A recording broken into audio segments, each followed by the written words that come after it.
So as a guitar teacher, it's always fun to ponder which of your students are going to stick with guitar and which ones are going to just kind of give up over time. And amongst the ones that stick with it, it's really fun to wonder how far they could take the instrument. So because I've been teaching for so long, I have all these students that have gone many different directions after lessons. And I know some of them still play guitar to this day, even if it's in a small capacity, like playing in your bedroom and just having fun, or, relieving stress by playing. Some of them like jamming with other people, and a few of them actually have joined bands, whether it's a cover band, tribute, or an original band. And in the original bands, they're writing their own songs and recording. So that's really cool to see. But beyond that, I've had a few students now that have joined bands and made it to that higher level where they got to tour the country. And I even have a student who went beyond that and ended up touring the world. And today I want to talk about him. His name is Justin, and he got to do what a lot of my students dreamt of, which is learn guitar, join a band, get signed, tour the world, and get famous. So I'm obviously going to be telling it from my perspective, how I saw it all go down. And then one day I really hope to get him in for a podcast so I can ask him directly what it was like to experience that. I remember the time period that he started taking lessons really well because I was kind of in this flow. I had 12 students a day and I was loving it. I just loved being able to be a full-time teacher. One of my students had to quit though because they were going off to college, and so I had this gaping hole in my schedule. So the office crew was awesome. They got me a brand new student the very next day and they said, okay, his name's Justin and he'll be here next week. From what I remember, when I first met Justin, he was a real kind of a quiet, shy kid. And he came in, I shouldn't call him a kid, he wasn't like 8 years old or something, but he comes in and he sits down and he was real polite and well-mannered. We talked, I did most of the talking the first lesson, and over time he started to open up a little bit. We talked about his favorite bands. I believe he talked about loving the band Incubus back then, but that might just be because everybody back then loved Incubus, so I might be confusing it, but I do believe he was a big Incubus fan. So I was playing a few riffs that I thought he would like, and he started to play along a little bit. It wasn't like it was his very first time playing guitar. He actually could play some riffs, and I could tell right away that he already had the ability and the potential to be a really great guitar player just by a few seconds of watching him play. He had a friend that started lessons around the same time, so I believe he had this friendly rivalry going on, which is actually a really healthy thing. If you ever start guitar and you have a friend that does it with you, it's like you encourage each other to keep practicing because you don't want to fall behind. And I believe they jammed together, and so Justin would come in and ask me how to play certain riffs because he wanted to be able to play them with his friends. After a few months of lessons, he was getting really good. And I remember him saying something that sticks with me to this very day. He said, you know what I want to do? I want to go embarrass myself. I want to go to some like jazz jam or something and just sit in and do my best, and I'll fall on my face for sure, but I want to feel that embarrassment so that I know what my weaknesses are and I know what I really have to work on. And I thought, man, that's really profound because that's a great attitude for learning. When I was in martial arts, that's the equivalent of saying, hey, I want to go spar somebody right away, like some black belts, and you're just a white belt. During the time period of having lessons, he would come in and talk more and more about how he's jamming with people, how they're trying to put together projects.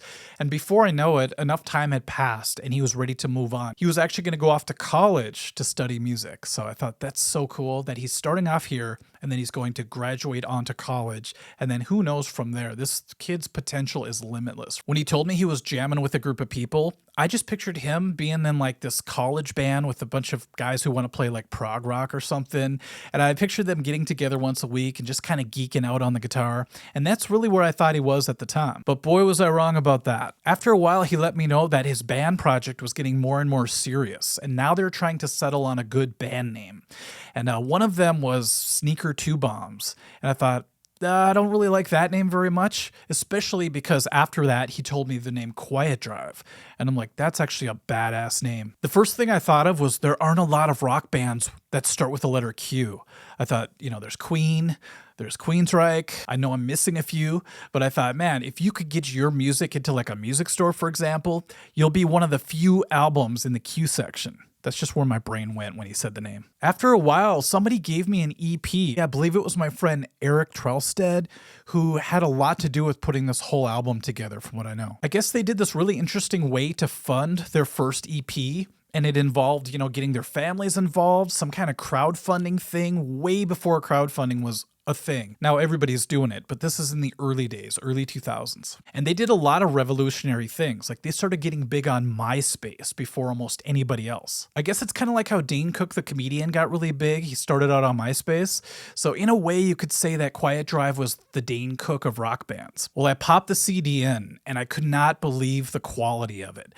It sounded to me like a major label release, and it was really hard to track this down, but after a lot of searching, I found one of the tracks off of the album. So check this out. Can't stop my head from spinning, so high it must be dreaming, create my last incision, all this one and me. I was stunned. I'm like, every part of this band is solid. I don't hear any weaknesses. The songwriting is great, the singing is awesome, and of course, every time I heard the guitar playing, I'm like, that's Justin playing. That's amazing. I wasn't shocked because I knew how good Justin was, but it was just crazy hearing it come through in a band situation at such a high level. Now, speaking of Incubus, I thought that album had sort of an Incubus vibe to it. So that was the hot thing at the time, and I thought, man, these guys are young, they're excited about music, they're really great, and they have a sound that's really popular right now. And it wasn't that they were copying Incubus, they still had their own sound, but they had enough of that modern thing going on to where I knew it could lead to very exciting things. But you never know in the business,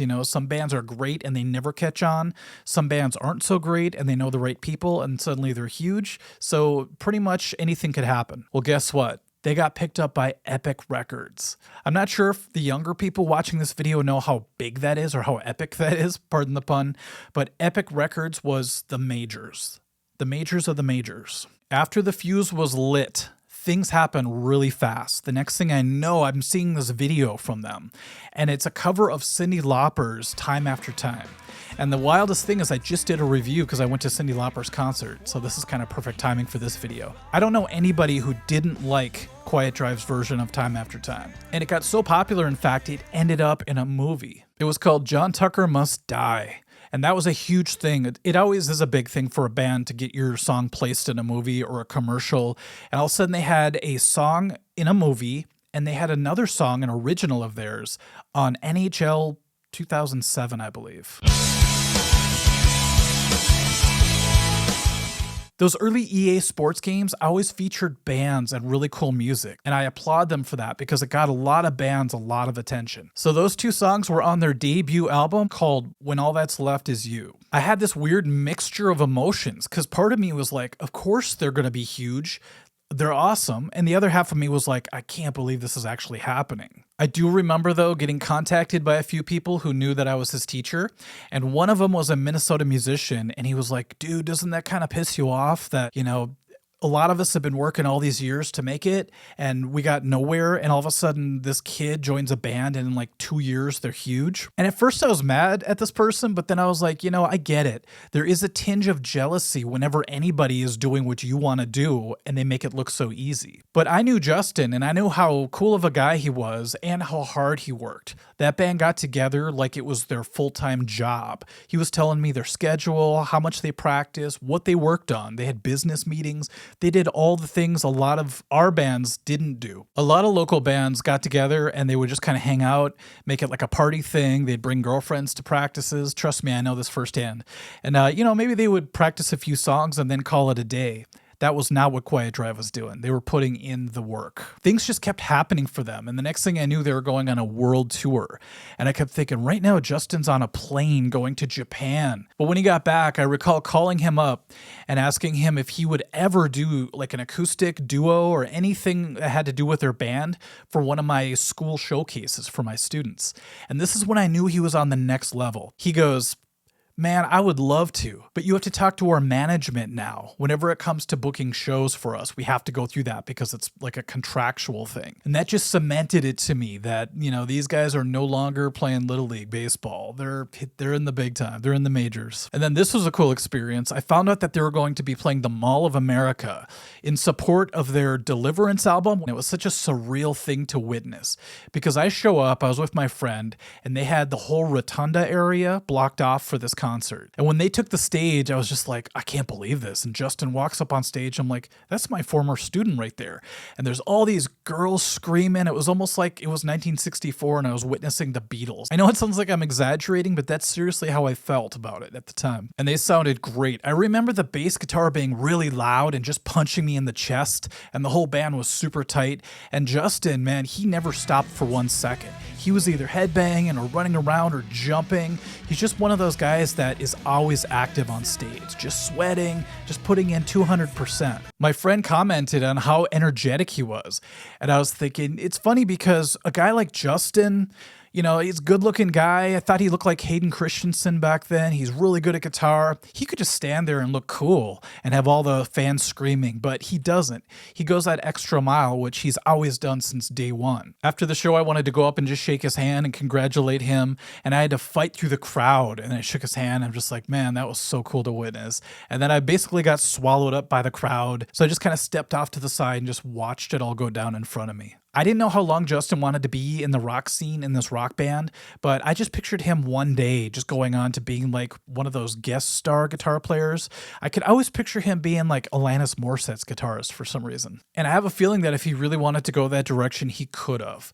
But some weird things started to happen over time. I guess their record label slowed down, sort of dragged their feet on their next release. It might have been the one after the next one, but they wanted to get back and record, but their label was kind of, you know, being weird about it. So they ended up leaving the label, and then they had to start to put out albums either on a different label or on their own thing. I'm not really sure. And so from the early 2000s until 2012, Justin was in this band.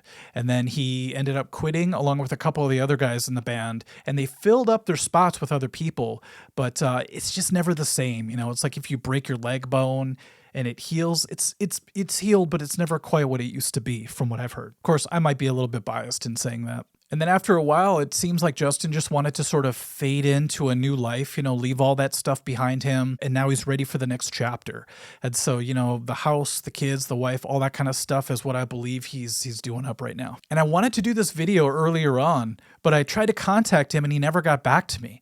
And I thought, oh man, he must be really cutting off his past. You know, I didn't take it personally. I was just like, he's probably busy doing his new life. But he ended up getting back to me last week. And he's just like, sorry, man, I've been busy doing my thing. And, you know, he's really cool about all this stuff. And I asked him if he wanted to maybe do a podcast in the future. And this is a residual of his old famous self. He said, oh man, that'd be crazy. I haven't done press in a long time. And I thought, that's how you know you made it big, when you talk like that. So needless to say, I'm extremely proud of Justin and all that he accomplished, and he got to live the dream. And not a lot of us can say that. And of course, check out Quiet Drive. You know, I don't think they're still together officially. I'm not 100% sure, but their early stuff to me is incredible, well written, well performed, and there's that energy to it that, you know, you might start off listening to Time After Time because that was their first big hit, and then you're going to discover that their originals are incredible as well. Not to be a hipster, but I'm still a huge fan of their original self-titled EP, but that's just me. And I'm also grateful because I was able to use Justin as an example to my students about how far you can go when you start to take guitar lessons. You know, some people don't want to go there. They just want to play, like I said earlier, and just have fun playing in their bedroom, and that's great. But the possibility is there to take it to a very far level. Might seem a lot harder these days, but it is still possible. All you need are those Justinisms, if you will. By that, I mean you need the work ethic, you need the attitude, and you need, I don't know, some sort of faith that the stars are going to align for you. And it really did for this band. And now not just my students know his story, now you guys know it as well. Hopefully it's inspiring for you. And like I said a couple times now, I'm really going to try to get him in on a podcast. That is, if he's okay doing press again. And we'll get some first-person accounts of what it's like to get to that level of rock stardom. So thanks everyone for watching, and we'll catch you at the next video. Bye-bye. Thank you guys.